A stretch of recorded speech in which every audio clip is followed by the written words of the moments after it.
What's up everybody, I'm Chris. Welcome back to the channel. If you're new to my channel, thanks for clicking on this video. If you enjoy tech reviews and learning more about different types of tech, please consider subscribing and tapping that notification bell. So I spent the last few weeks researching and shopping around for a smart doorbell. I finally settled on the WUUK smart doorbell. So stick around so you can get all the details and my experience so far with this doorbell.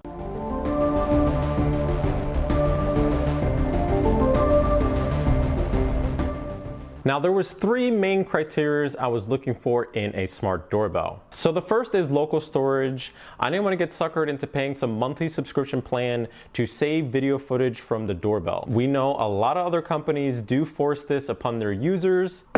Ring. So I needed something with an SD card slot. The next thing is battery. I wanted something that could last a few months without having to be recharged. Unfortunately, the doorbell wiring in my home is completely missing.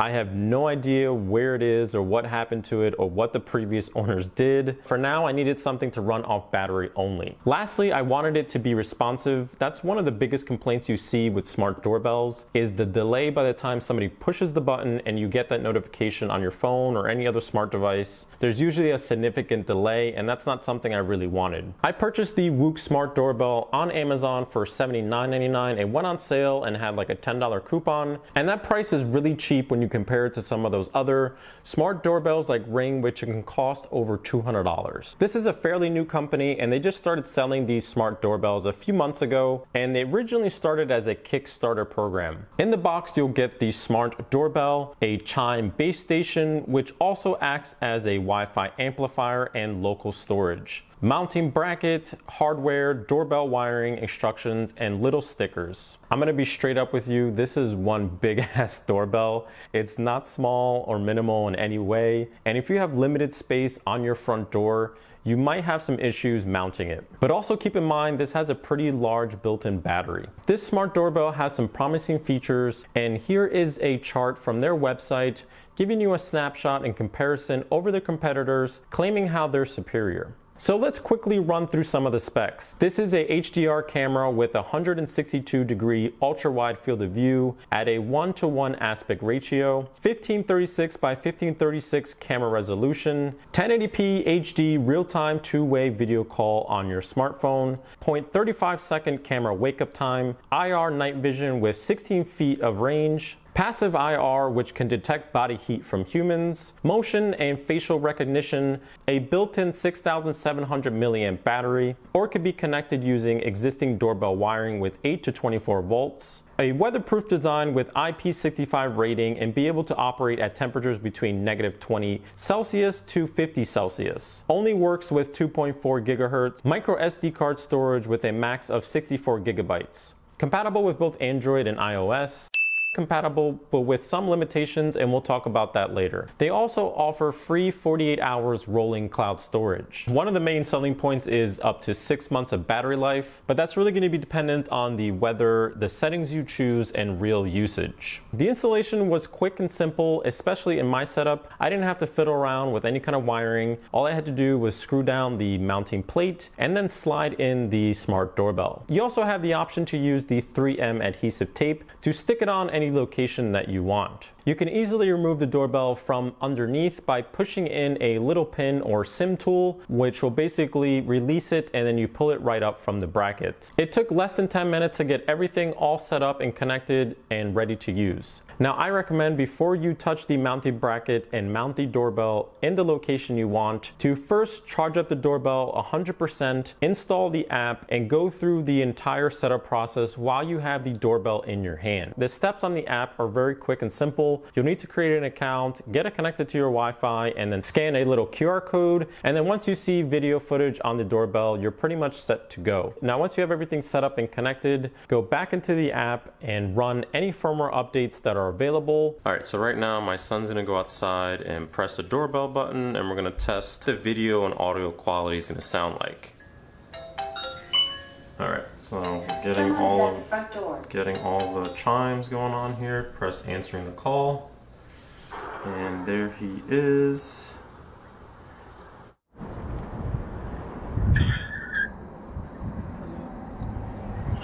Can you hear me? Yeah, I can hear you. Yeah, I can hear you. Alright.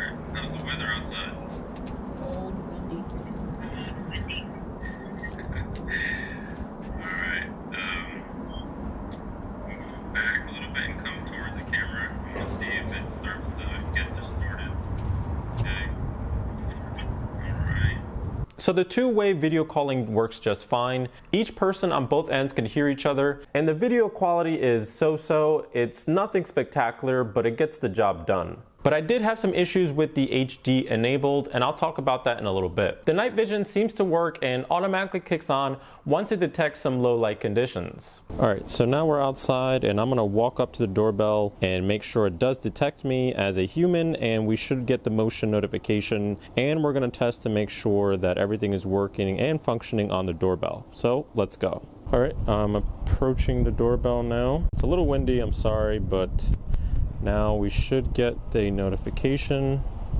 So there it goes. So it looked like it took maybe 10 to 15 seconds more or less to letting me know that somebody is in front of my door. So now let's go into the app and see if we can see it. So there it is. It looks like it recorded that clip. So let's check out that clip. Yep, perfect. So yep, it did record it. It did take a little bit to pop up on the phone. So now we're gonna press the doorbell button and see how quickly it shows up on the phone. And there it is. It came up almost instantaneously. So I'm gonna hit answer now. So I just hit answer. And there we are, you can see me. It does seem to record whenever there is a person in front of your door, or you can set it to record all motion activities. I've only had this smart doorbell installed for about 5 days and still need to monitor the battery life. But in my first week, I still have 90% battery, and that's with a lot of testing and usage. Now here is the Android app running on the Samsung Note 20 Ultra.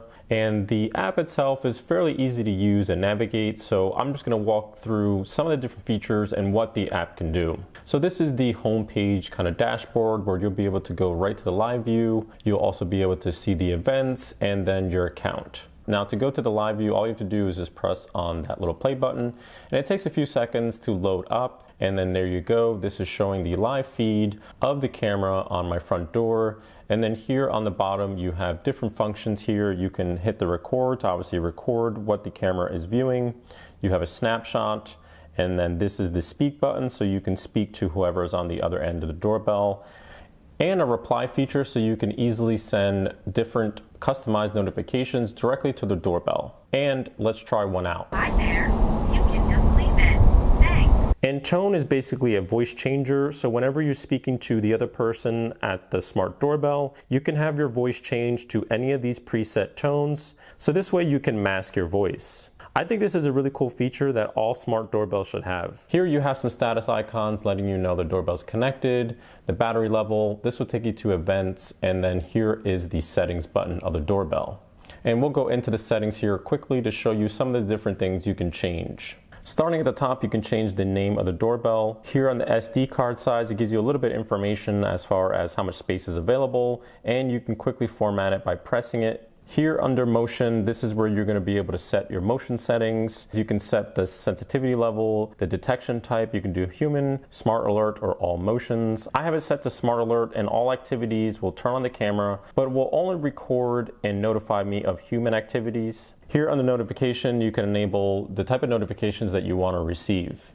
Under volume and ringtone, you can adjust the volume of the smart doorbell and the ringtone type. Here under power management, it's going to give you some battery statistics and be able to see all the events that have been recorded and enable power saving mode. If you do enable power saving mode, there's a little warning here letting you know that it's going to lower the response time of the motion detection. Now under recording duration, here you're going to be able to adjust the amount of time that it'll record every single event that it comes across. But of course, if you bump it up to 20 seconds, that's going to drain the battery even more. And if you lower it, you'll probably get a little more battery. Now, the dismount alert is that anti-theft alarm. Illuminated ring button, this will basically turn on a little light on the actual button to press the doorbell whenever motion is detected, so that way somebody knows what to press when they walk up to your door. User management, so you can add family members who can access the doorbell. Now here in face recognition, this is going to use the AI technology in order to recognize a face, and you'll be able to put a name to that face and label it. And there's a little network tool here that will test the connection to the server and the device and letting you know how everything is working. Now back on the main dashboard, we're going to go to events, and this is where you're going to be able to see all of those motion events and when a call comes in, and then you can view all those clips individually. You can easily view the clip just by clicking on one of them, and then here you can actually download it right to your device by clicking on that button. Also, the app has to run in the background all the time in order for it to get the notifications and calls from the smart doorbell. I'm definitely going to monitor this and see if it has any impact on my phone's battery life. Now let's go over some of the issues I've faced and things that definitely need to be improved. This smart doorbell is somewhat compatible with, and it can make the chime sound on all your Echo devices, and it will also announce if someone's at your front door. But you cannot stream or view the camera from any Echo or Fire TV devices. They did respond to this specific question on Amazon and said that they are working on it and it should be ready soon. Hopefully they deliver on this promise sooner rather than later, because this is a really important feature that most people will want to have, especially if you own an Echo device.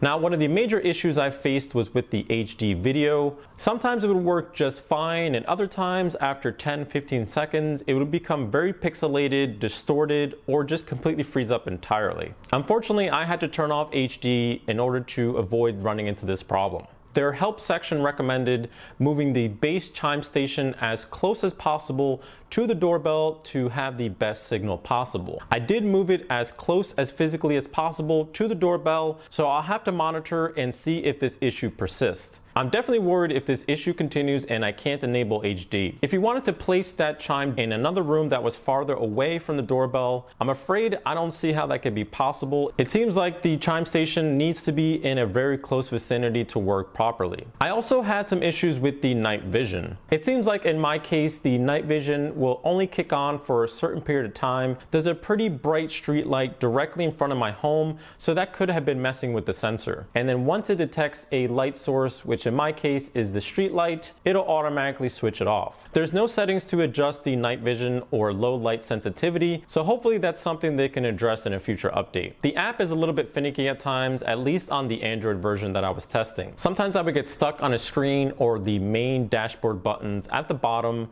would just disappear entirely. I would have to force close the app and restart it back up in order to use the app again. It still feels like it's in the beta phase. Some other minor things I wish it supported are USB-C, 5 GHz, Wi-Fi 6, Open RTSP, and the ability to set a zone area for motion detection. It's also not yet compatible with Google Home or any of the other smart home ecosystems, but once again, they're making another promise that Google Home will be compatible in the near future. So I really want to like this smart doorbell, but I'm on the fence, especially with all the issues I encountered. All of the features sound wonderful on paper, and when the features do work, it works fantastic. Other times, it's just a mixed bag. I'm always down for supporting small and new upcoming businesses who are trying to do something different and give consumers a better option. I do like how they're keeping everything simple and being upfront. Has almost instant notification whenever somebody pushes the doorbell, local storage with no hidden fees or surprises, and so far it seems that they provide frequent updates. This smart doorbell is somewhat new to the market, so I'm trying to give it a chance. But if I continue to face these same issues over the next few weeks, I might be looking at other options. If you want to learn more about this doorbell or purchase it, you could find the link in the description below. So that's going to wrap up this video, everybody. Let me know in the comments which smart doorbell you're using and why. Also, if you enjoyed this video, please don't forget to smash that like button. I hope you have a great day, and I'm out of here.